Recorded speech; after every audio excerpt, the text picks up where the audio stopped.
germ cell tumor ini pada masa embrionik terjadi gangguan dalam proses migrasinya. Seharusnya dia akan berkembang menjadi suatu sel testis ataupun ovarium.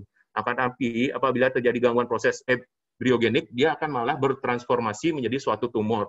Nah, tumor di sini yang kita bahas adalah tumor gonad yang letaknya di luar gonad atau kita sebut dengan extragonad yang letaknya di mediastinum. Jadi tumor mediastinum germ cell ini bisa merupakan suatu tumor primer ataupun merupakan suatu metastasis dari tumor gonad yang terletak pada testis maupun ovarium. Oleh karena itu, apabila kita mendapatkan pasien dengan adanya kecurigaan mediastinal germ cell tumor, kita harus bisa mengeksklusi apakah tumor primernya ini di testis ataupun memang dia berasal murni dari mediastinum. Itu akan menentukan tata laksana pada pasien tersebut. Kemudian hampir 80-85%-nya itu bersifat jinak. Nah, dari berbagai macam tumor mediastinum, itu kurang lebih germ cell tumor ini dengan prevalensi 10-15%-nya. Dan paling sering untuk yang bersifat ganas atau maligna ditemukan pada laki-laki.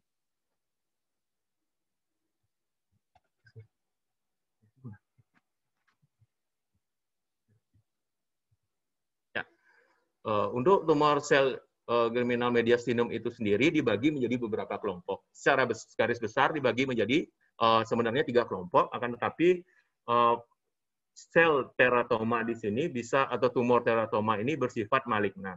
Secara umum dibagi menjadi 3, teratoma, kemudian seminoma, dan non-seminoma. Untuk yang teratoma itu biasanya yang jinak, itu biasanya terdiri atas sel-sel yang bersifat imatur ataupun matur. Disebut imatur apabila komponennya itu lebih daripada 50% itu mengandung sel yang diferensiasinya buruk. Contohnya mengandung sel mesenkimal ataupun mengandung sel-sel neural atau saraf. Kemudian ada juga teratoma yang mengandung sel-sel matur. Yang dimaksud sel-sel matur di sini nanti dia akan berkembang dari 3 germinal cell layer, antara lain adalah ectoderm, mesoderm maupun endoderm. Jadi biasanya pada teratoma kita akan mendapatkan tumor yang berbentuk seperti jaringan kulit, kemudian bisa berbentuk tulang, cartilage, ataupun bisa berupa jaringan neurovaskular. Kemudian tumor teratoma di sini apabila dia bersifat imatur itu cenderung untuk mengalami transformasi menjadi suatu malignan teratoma. Jadi yang disebut dengan malignan teratoma di sini, jadi dia tidak murni mengandung komponen teratoma. Bisa saja merupakan tumor campuran atau mixed germ cell tumor. Jadi bisa mengandung sel seminoma dan non-seminoma. Yang nanti akan kita bisa tentukan apakah ini termasuk mixed germ cell tumor itu dengan pemeriksaan satu dari tumor marker ataupun dari pemeriksaan histopatologi. Kemudian yang bersifat maligna ada 2, seminoma dan non-seminoma. Untuk non-seminoma itu sendiri dibagi menjadi yolk sac tumor, embryonal karsinoma, dan koriokarsinoma. Jadi pada intinya apabila kita ingin mendiagnosis ini suatu tumor mediastinum yang berasal dari germ cell, kita harus bisa melakukan eksklusi apakah terdapat tumor primer di testis maupun di ovariumnya dengan pemeriksaan penunjang yang lain, contohnya seperti USG testis. Nah, ini secara garis besar yang saya sebutkan tadi, ada yang bersifat malignan dan ada yang bersifat benign. Yang malignan yang paling sering itu adalah seminoma dan golongan non-seminoma. Nah, ini klasifikasi lain, ada juga yang membagi germinal cell tumor ini menjadi lesi teratoma dan lesi non-teratoma.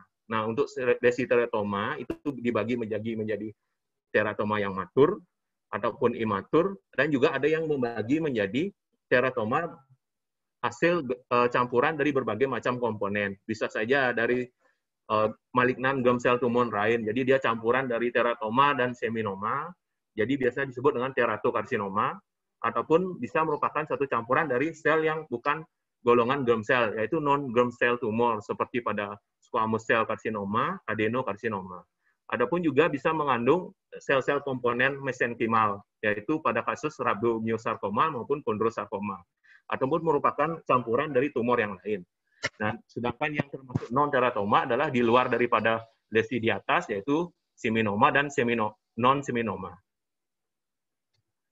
Nah, biasanya tumor pada mediastinum itu biasanya memberikan gejala yang tidak bersifat spesifik. Biasanya dia bersifat asimptomatis, tapi pada suatu keadaan tumor tersebut akan semakin membesar, kemudian mulai melakukan adanya proses penekanan ataupun iritasi pada jaringan sekitar. Biasanya apabila dia mulai mengiritasi jaringan sekitar, pasien mungkin akan merasa tidak nyaman, kemudian sering batuk-batuk, kemudian ada nyeri pada dadanya. Kemudian apabila melakukan dia dalam proses kompresi pada saluran nafas, dia akan menimbulkan gejala yang bersifat menimbulkan gejala sesak. Kemudian jadi untuk presentasi klinis daripada tumor mediastinum itu tergantung daripada jenis histologisnya, kemudian ukurannya, kemudian lokasinya, apakah dia lekat dengan struktur vital ataupun struktur yang berdekatan dengan saluran nafas. Kemudian sifatnya, jadi apabila dia jinak mungkin progresnya tidak terlalu cepat, sedangkan yang bersifat ganas progresnya sangat cepat, mungkin pasien akan menunjukkan gejala yang lebih jelas.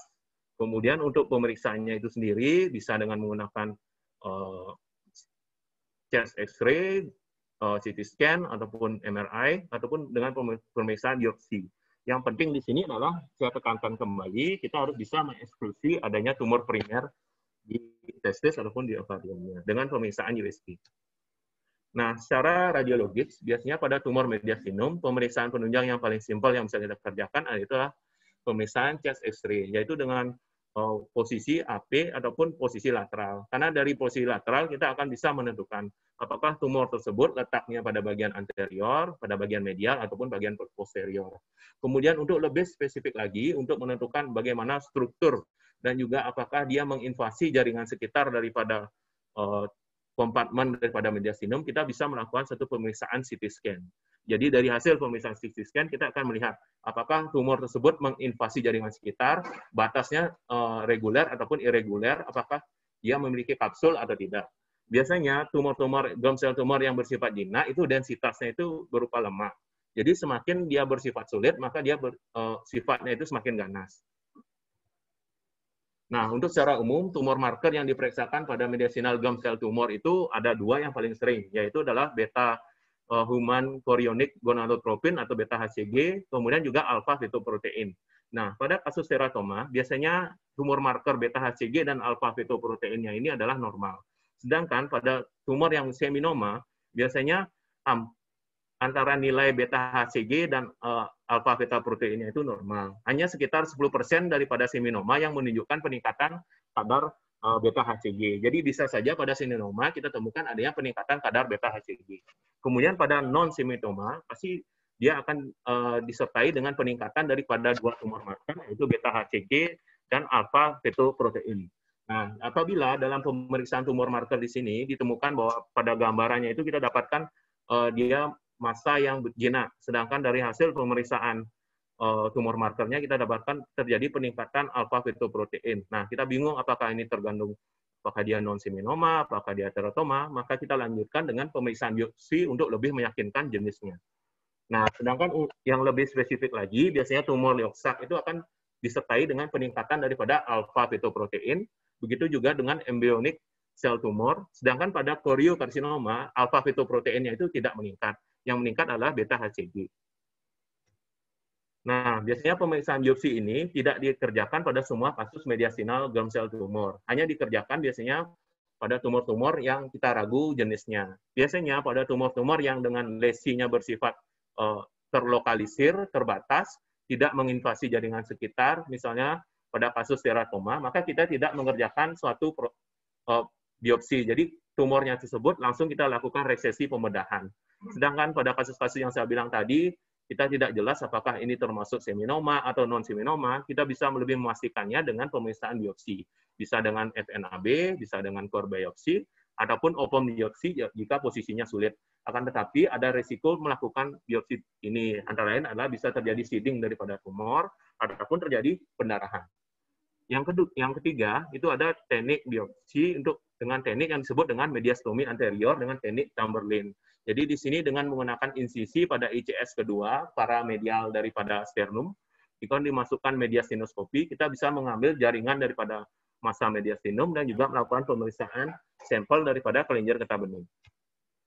Nah, kita masuk ke pembedahan. Untuk pembedahan tersendiri itu pemilihan teknik pembedahan itu bergantung daripada letak daripada tumor tersebut. Jadi dari hasil pemeriksaan CT scan contohnya, pada tumor-tumor yang letaknya di bagian medial, letaknya itu di antara meluas dari sisi kontralateral, jadi membutuhkan expose yang lebih luas. Biasanya kita kerjakan dengan teknik torakotomi anterior yang diluas ke sisi kontralateralnya. Itu disebut dengan clamshell incision. Kemudian ada juga apabila tumornya itu terletak pada sisi sebelah kanan, maka kita mengerjakan torakotomi posterolateral kanan, sedangkan yang letaknya di kiri kita kerjakan dengan left torakotomi. Nah, incisi di sini merupakan incisi yang paling sering digunakan pada kasus-kasus mediastinal germ cell tumor. Yang paling simpel yaitu dengan tindakan median sternotomi apabila tumornya tersebut letaknya di bagian anterior. Kemudian ini yang disebut dengan germ cell incision, torakotomi anterior yang diluas ke sisi kontralateralnya. Jadi akan didapatkan kita bisa mengekspos bagian daripada anterior daripada ini torak. Sedangkan yang ini merupakan insisi yang paling lumrah di bagian pembedahan torak. Jadi disebut dengan insisi torakotomi posterolateral. Di sini keunggulannya adalah dia bisa mengekspos sampai seluruh daripada rongga torak. Akan tetapi dia memiliki kekurangan pasca operasinya itu adalah nyeri dan disabilitas. Nah, secara umum untuk pelaksanaannya, biasanya pada seminoma, dia merupakan satu tumor yang sensitif terhadap kemoterapi dan radioterapi. Biasanya dipilih untuk tindakan kemoterapi, kemudian untuk non-seminoma bisa diikuti dengan radioterapi, kemudian untuk yang tumor yang bersifat jinak, yaitu teratoma, bisa dengan menggunakan tindakan pembedahan saja sudah cukup, ataupun kadang-kadang disertai dengan surgical resection. Jadi jaringan sekitar daripada tumor itu juga ikut diambil apabila didapatkan teratoma yang bersifat imatur. Nah, kita masuk ke satu-satu, akan saya bahas secara singkat. Untuk pertama, itu adalah teratoma. Jadi teratoma di sini merupakan mediastinal germ cell tumor dengan prevalensi yang paling sering, yaitu sekitar hampir 60% daripada tumor germ cell yang terletak di anterior. Biasanya paling sering pada anak-anak, akan tetapi bisa juga ditemukan pada usia dewasa. Dengan prevalensinya antara laki dan perempuan itu sama. Biasanya dia bersifat asimptomatis, akan tetapi tumor ini akan tumbuh semakin besar, kemudian akan mengkompresi jaringan sekitar, mulai menimbulkan gejala. Nah, dari sana baru pasien biasanya datang dan datang dengan keluhan nyeri dada, batuk maupun sesak. Biasanya tumor ini juga tersusun adalah suatu kistik, massa kistik, dan mana massa kistiknya itu pecah, bisa menyebabkan terjadinya infeksi pada jaringan sekitarnya. Nah, kita lihat di sini, karena tumor ini merupakan suatu tumor yang berasal dari germinal cell layer, yaitu ectoderm, mesoderm, dan endoderm, dia terdiri atas berbagai macam jaringan. Bisa atas gigi, jaringan kulit, tulang, dan lain-lain.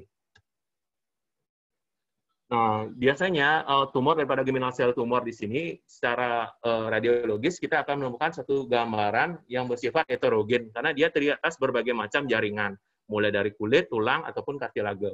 Dan biasanya dia akan disertai batasnya itu biasanya bersepta. Di sini juga bisa disertai dengan adanya gambaran kalsifikasi, kemudian ada densitas cairan, sampai di sini ada massa yang bersifat kistik. Nah, setelah dilakukan pembedahan, kita lihat pada gambar yang sebelah kanan, di atas jaringan yang heterogen, sedangkan yang di sebelah bawah sesuai dengan gambar CT scan yang sebelah kiri ini ada massa yang bersifat kistik di bagian dalam daripada tumornya tersebut. Nah, seperti yang saya bilang tadi, untuk radiologis daripada teratoma itu merupakan memiliki kapsul. Jadi batasnya dia itu tegas, kemudian memiliki densitas yang heterogen. Karena kan kita tahu dia terdiri atas tulang, gigi, jaring lemak, dan lain-lain. Dan bersifat bersepta-septa. Nah, untuk algoritma penelaksanaan daripada tumor teratoma itu sendiri, kita harus bisa menentukannya. Satu, apakah dia intinya semua teratoma dilakukan tindakan pembedahan. Nah, setelah tindakan pembedahan, kita lakukan pemeriksaan PA. Apabila dari hasil pemeriksaan PA tersebut didapatkan hasilnya adalah berupa teratoma yang bersifat jinak, maka untuk berikutnya hanya bersifat follow up. Jadi perlu pemeriksaan CT scan, pemeriksaan X-ray untuk mengetahui apakah ada sisa daripada tumornya. Sedangkan apabila dari hasil pemeriksaan PA setelah pembedahan kita dapatkan tumor tersebut ada campuran daripada germinal sel tumor lain, contohnya pada seminoma dan non-seminoma. Kemudian, tapi kita bisa mengambil seluruh jaringannya. Biasanya disarankan sisanya itu tindakan kemoterapi. Apabila dari hasil pemeriksaan PA kita dapatkan dia merupakan sedangkan kita tidak bisa melakukan eksisi secara penuh ataupun ada sisa daripada tumor tersebut, biasanya disisakan karena apabila tumor tersebut melekat ke organ vital, misalnya pembuluh darah besar, ke jantung, Nah, apabila kita melakukan FCC, itu tentu saja akan menimbulkan risiko kepada pasien. Jadi, untuk tindak lanjut selanjutnya adalah pemeriksaan dilakukan penata laksanaan dengan kemoterapi sampai pada radioterapi. Nah, jadi konsep pembedahan pada teratoma adalah dilakukan satu tindakan reseksi total dengan berbagai macam ancaman disesuaikan dengan letak daripada tumor tersebut. Nah, reseksi apabila kita tidak bisa melakukan satu resesi komplit, itu biasanya disebabkan karena ada tumor tersebut melekat ke pembuluh darah, vena cava, ke great arteri, aorta, dan lain-lain. Nah, jadi apabila tumor tersebut bersifat jinak, kita akan mengerjakan suatu tindakan disebut dengan total resesi tanpa pemeriksaan biopsi. Kemudian sebisa mungkin kita harus melakukan satu resesi yang komplit. Jadi apabila tidak bisa, maka kita mungkin akan melanjutkan dengan regimen lain, yaitu bisa dengan kemoterapi atau radioterapi apabila dia mengandung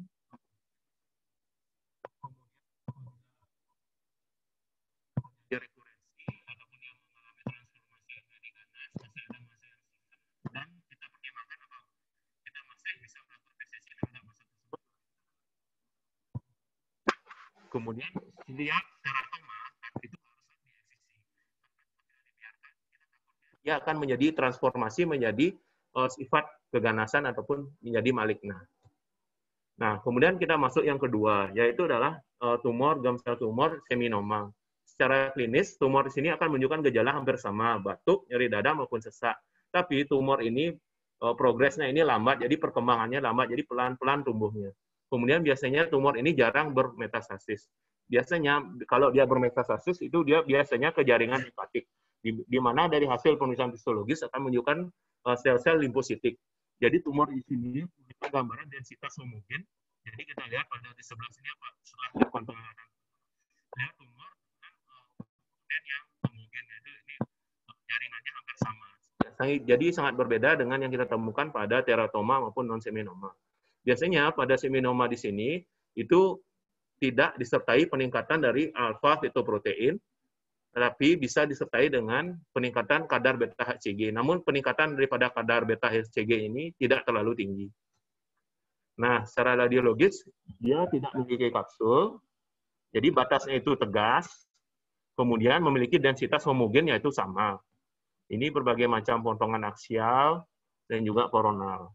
Jadi biasanya tumor di sini bisa juga mengalami menginvasi jaringan sekitar ataupun bermetastasis ataupun melakukan kompresi pada struktur sekitar. Nah, untuk penata laksanaan daripada non-seminoma itu adalah pilihannya itu adalah karena tumor ini sangat sensitif terhadap kemoterapi dan radioterapi, maka pilihan pertama ya adalah bukan pembedahan, tapi tindakan kemoterapi dan radioterapi dengan menggunakan regimen 1, bleomycin, etoposide, ataupun platinum base, yaitu jenis cisplatin. Ataupun juga menggunakan regimen yang lain dengan golongan vinblastine. Nah, di sini kita lihat responnya. Untuk melihat respon daripada terapi ini, kita bisa mengukur tumor markernya, apakah terjadi penurunan ataupun peningkatan. Apabila terjadi peningkatan, itu menandakan bahwa tumor tersebut masih aktif.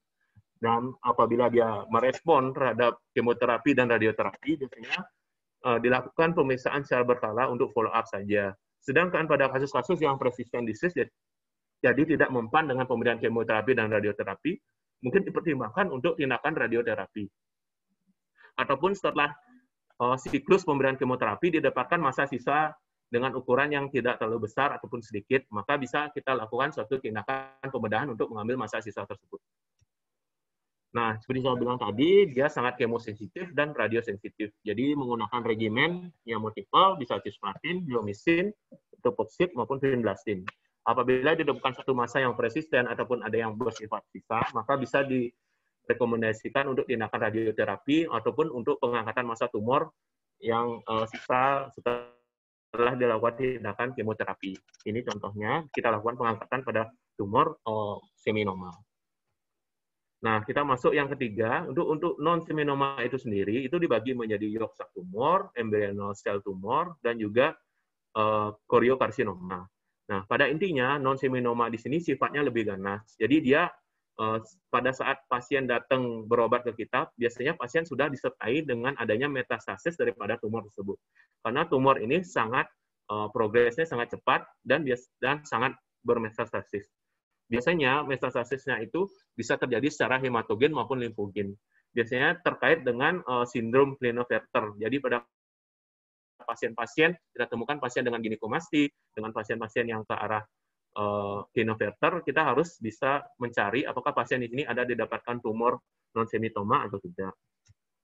Nah, secara radiologis itu berbeda dengan tumor seminoma. Jadi pada radiologis kita akan dapatkan tumor non-seminoma ini merupakan satu massa yang heterogen, di mana bisa terdapatkan gambaran nekrotik ataupun pendarahan pada tumornya.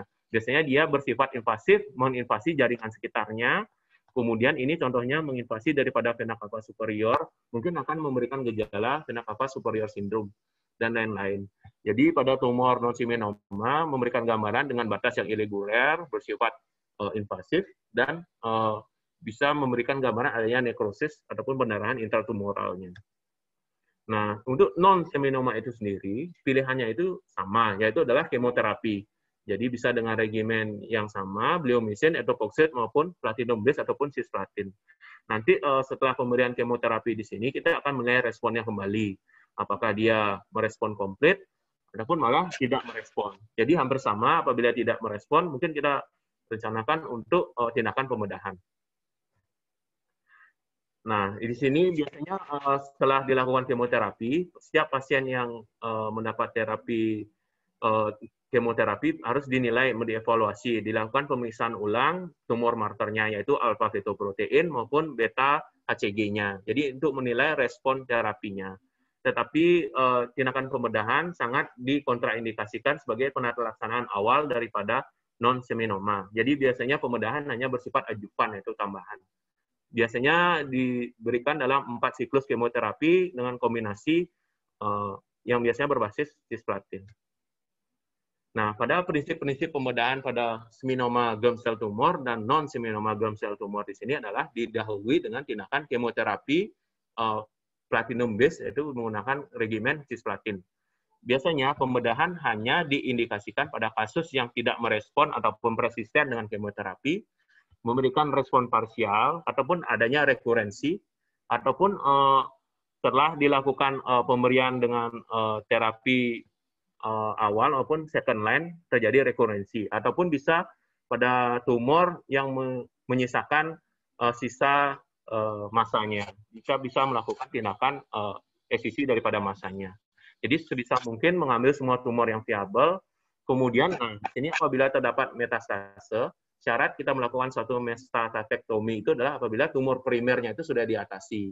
Jadi apabila tumor primernya belum teratasi dengan baik, maka diindikasikan melakukan tindakan metastasektomi. Diperlukan pemeriksaan prosession pada waktu pembedahan untuk menentukan batas daripada resesinya sejauh mana. Kemudian tumor ini karena tumornya itu ukurannya besar, menginfiltrasi jaringan sekitar, bagi seorang dokter bedah harus bisa melakukan satu rekonstruksi daripada torak maupun dinding torak apabila kita menimbulkan suatu defek yang besar. Sekian presentasi saya mengenai mediastinal germ cell tumor. Akan dilanjutkan bagaimana, Dok?